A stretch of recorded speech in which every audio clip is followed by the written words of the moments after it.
So I think the next topic we want to touch on is safeguarding against tribal knowledge. So we certainly hear this a ton. We were talking to a client up in Canada, and he was like, I just brought somebody on board and they're not from the industry. And, how do I tell them that just because you can see the plants on the floor doesn't mean that they're available to sell?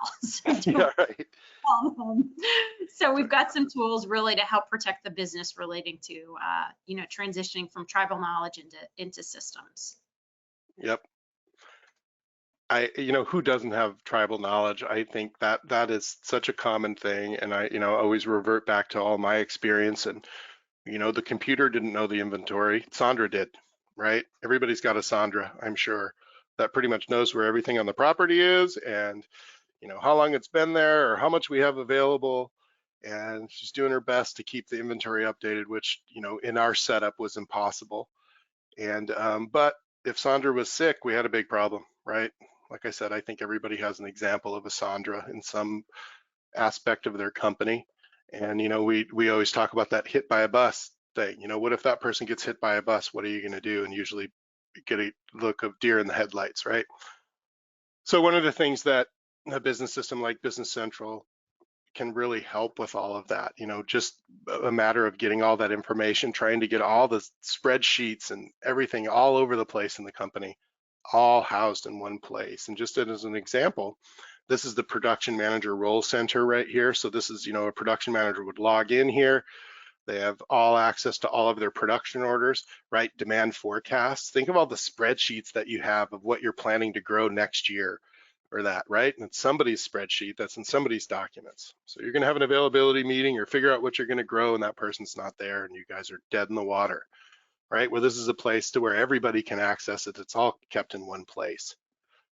So I'm gonna give you one example, right, of how a system like this, how much even just what is stored in the item in Business Central can help with that tribal knowledge. So let's look at my items. First of all, I love how we can show items as pictures, right? We get a lot of temp employees or, new customer service reps. And, obviously they don't come from the industry necessarily. So this is a great way for them to know what the plants look like and all of that. So you can actually view it, in columns and rows, but also switch to this picture view. So I'm going to take a look at this Petunia Easy Wave Red right here. So this is my item. So look at all the different information we got in here. Basic information that it's an annual and that we got attributes, right? The color, exposure, spread, all of these things you create. So whatever attributes you want to take down about the plant, you put in here. So a lot of times this is in marketing spreadsheets or it could be on your website and stuff like that. We're able to bring this information together. I'm going to click on this attachments tab here. You can see I don't have any documents attached, but I could attach any documents or material on this item. You can see I have a link that goes right to a website with the cultural information, right? I can take different notes. I got to avoid wet foliage going into the night, keep well fed for best performance, stuff like that, right? So not only do I have the item and basic information about it, I can actually store others' links and other information. Again, about those new employees, or maybe they don't know this information. So if they were on the phone with a customer, they can go to this item and find all this information out without hunting across the internet or anything. So, and I always got a call out right here. We are fully integrated with Bartender. So you have control over what's gonna, actually be put on the labels and where you want to print them from. So that is a huge plus to SilverLeaf. Okay, now I'm going to go into my bill of materials here and look at the structure of this item.